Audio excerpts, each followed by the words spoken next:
Hey guys, it's Everything for iPod here today, and we will be making a tips and trick video for the iPod and the iPod Touch, and also a kind of broad overview of the same tips and tricks for the iPhone.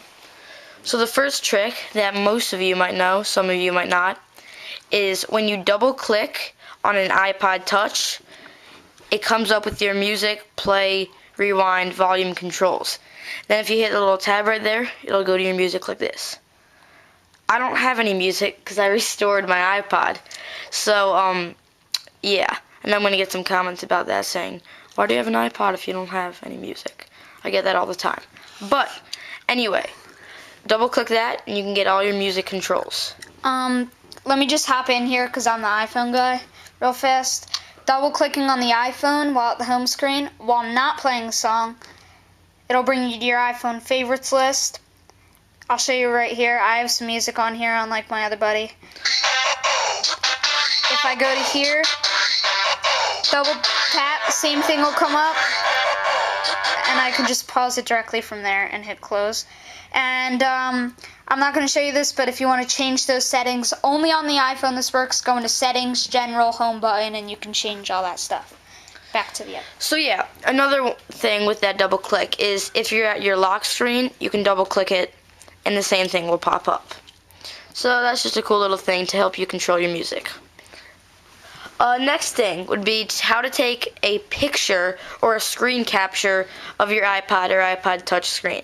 This is really cool, and I didn't even know about this until my friend told me, but here's what you do.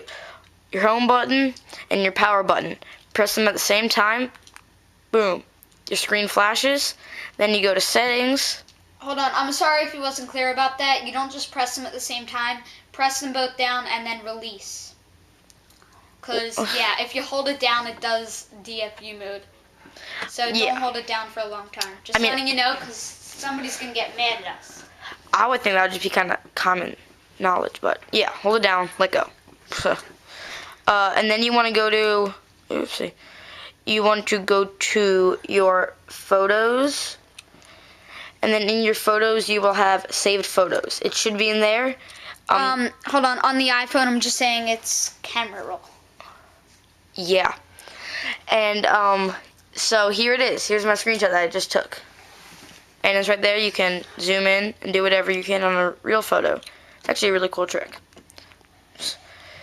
Next tip, turning down your brightness and all the other things in settings. Because I know some of you are just like screaming at myself saying, who doesn't know that? So yeah, here's all the differences in settings. Here is, you go to settings and then big brightness thing. And what you can do is you can scroll through, scroll through and change your brightness. Now if I do put it up all the way, on camera it will look really bad, so you do not want to do that. But of course, if you're in real life, you might want to just do it up to about the middle. But I normally keep it down here to save battery. Another thing you can click is auto brightness. That adjusts your brightness based on your battery level.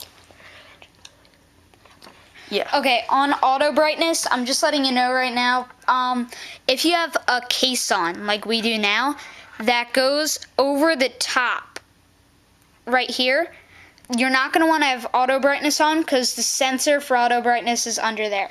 Yeah, if you haven't already noticed, most iPods... You can see it better on the iPhone. Yeah. If not all iPods, well, we can't really see it. You might be able to see those little dots because of the reflection, but that's them. Yeah, but there are these little dots that can sense light that the accelerometer and other things can't. So, that's pretty useful if, I don't know, whatever you want to do. Now let's start from the beginning. Up at the top, you have Wi-Fi. No, you have Wi-Fi. And in Wi-Fi, this is how you select your Wi-Fi. Pretty obvious. You can either turn it off or on. Some people say turning it off would save battery life. I haven't really tried that out yet. I don't know if it's proven or not, but it might be. So, you right here below choose a network, you have a couple different options if you're near a Wi-Fi zone. If you're not, then all it will say is other. So how to connect to a network is you would click one, like this one, and if it's not locked, it would just say joining network, and you would be able to get right into it. But if it is locked, you would have to enter a passcode. So I know the passcode to this, so it doesn't really matter. Then you have these little arrows next to it, which you can click, and this you will not have to worry about at all. But if you want to, I don't know, change some settings to do whatever you want. SSHing, you're going to need this. Yeah, but this really isn't important for the beginners. I mean, I don't even use it. There's your IP address, I don't even know what it is, format or something, DHCP, bootp, static. So, I don't know, different settings. IP address, can you change that? I don't even know what that's for. I don't know if you're connected to Wi-Fi. It usually comes up, but whatever. Yeah, you have all these settings that HTTP proxy, whatever. No one cares about. Then you can scroll down to auto join networks or ask to join networks, and that will, when you're not connected to Wi-Fi and you're trying to get onto like an app or something that is Wi-Fi, it will ask you if you want to join. Next one, fetch new data.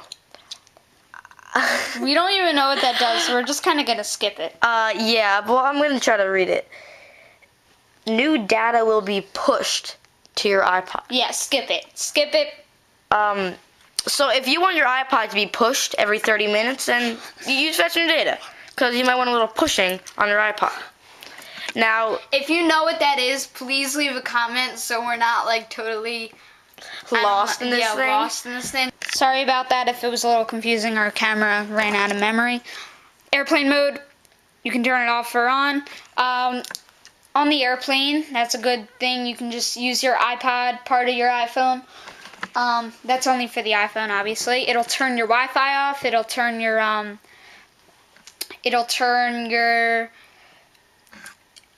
phone connection off.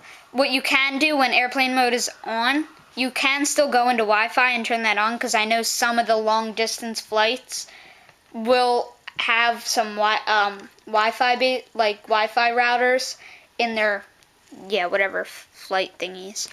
So I'm actually gonna leave that on so that nobody calls me in the making of this video.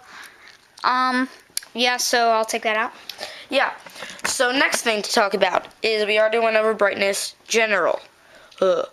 Inside general is where you have all your different settings. For the iPhone, I think wallpaper, sounds, and one other thing is already there, so you wouldn't need to go into general. But on the iPod Touch, first thing about. This is actually important if you're about to jailbreak it, because you would want to look down at version and see what firmware you have. I have 2.2, even though 2.2.1 is out at the time of this video, but I don't know, whatever. Here it says songs, 0. Videos, I have 1 video. I have 16 photos. My capacity it can hold is 7.1 gigs, even though I bought an 8 gig iPod Touch. Yep, just so to clear that up, what it does, it actually can hold whatever. Mine's a 8 gig iPhone. It can hold about 7.1 gigs, but the firmware just takes up so much memory that's why it takes off about a gig. You'll notice that on any device, Macs, PCs, whatever. Yeah. Available. I have 5 gigs available to, do whatever, download whatever. Version, my firmware, 2.2, and some other different serial code thing next to it. Then there's serial number. This is, I think you might know what serial number is, the actual number for, like, your device. Like, what you purchased is your serial number. That's not really important unless you're, like, doing troubleshooting. Troubleshooting with Apple. My Wi-Fi address. I don't know, that's whatever. Your Wi-Fi base station, yeah, whatever. Legal. If anyone has ever took the time to read this, oh my God, God help you. You really must have wasted 3.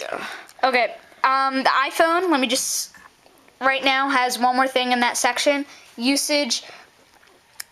It'll just tell you like how many minutes you've used in your, like, whatever, how much sent text you have, whatever. Not really important. But that's important if your parents want to know how much texting you've been doing. Next, we have your music. Sadly, I have